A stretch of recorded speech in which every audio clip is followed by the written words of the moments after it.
In the thick of World War II, a daring mission known as Operation Nightfall took shape, one of the most dangerous intelligence operations undertaken by the Allies.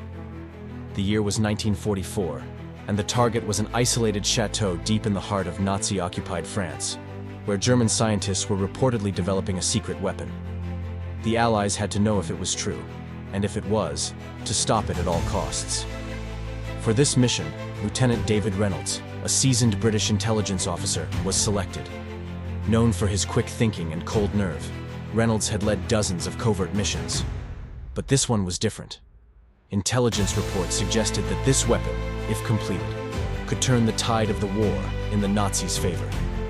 On the night of the mission, Reynolds and his team parachuted under the cover of darkness, landing in the dense woods near the chateau.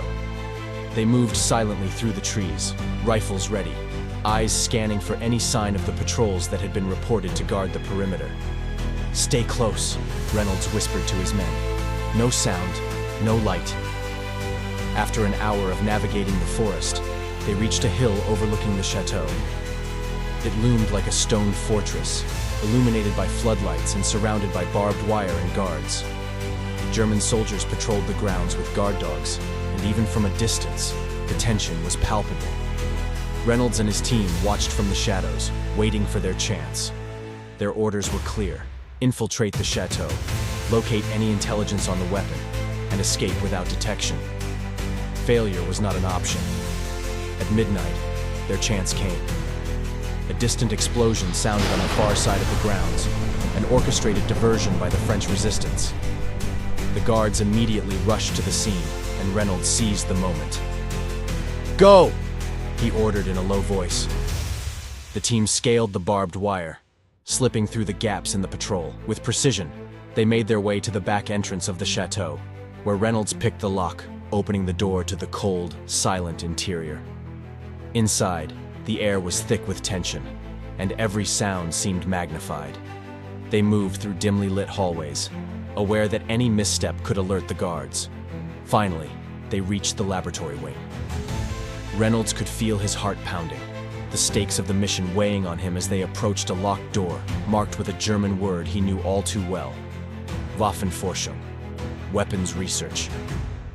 They entered, and what they found chilled them to the core. The room was filled with blueprints, detailed notes, and a chalkboard covered in equations.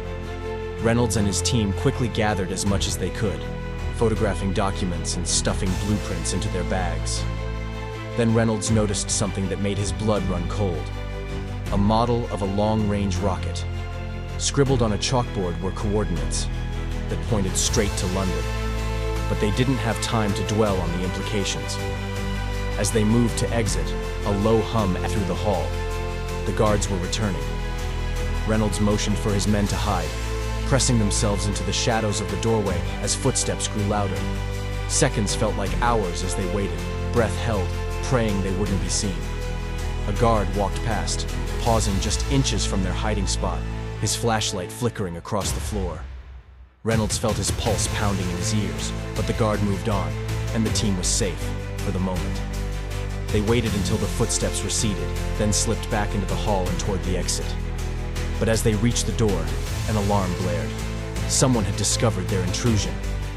"Run!" Reynolds shouted. They burst through the door and sprinted across the grounds as guards scrambled in confusion. Gunfire erupted behind them as they dove into the forest, bullets whizzing past, but they didn't stop. They ran for miles until they reached the extraction point, where a French resistance contact was waiting with a getaway truck. As they drove away, Reynolds felt the weight of what they had found. The documents they'd recovered revealed that the Nazis were on the brink of launching an assault on London that could devastate the city. The Allies had narrowly averted disaster, but Reynolds knew the war was far from over. Operation Nightfall became one of the most celebrated intelligence missions of the war, but few knew the full story. For Reynolds and his men, it was a reminder of the thin line between life and death, and of the quiet heroism that kept the flame of freedom alive in the darkest of times.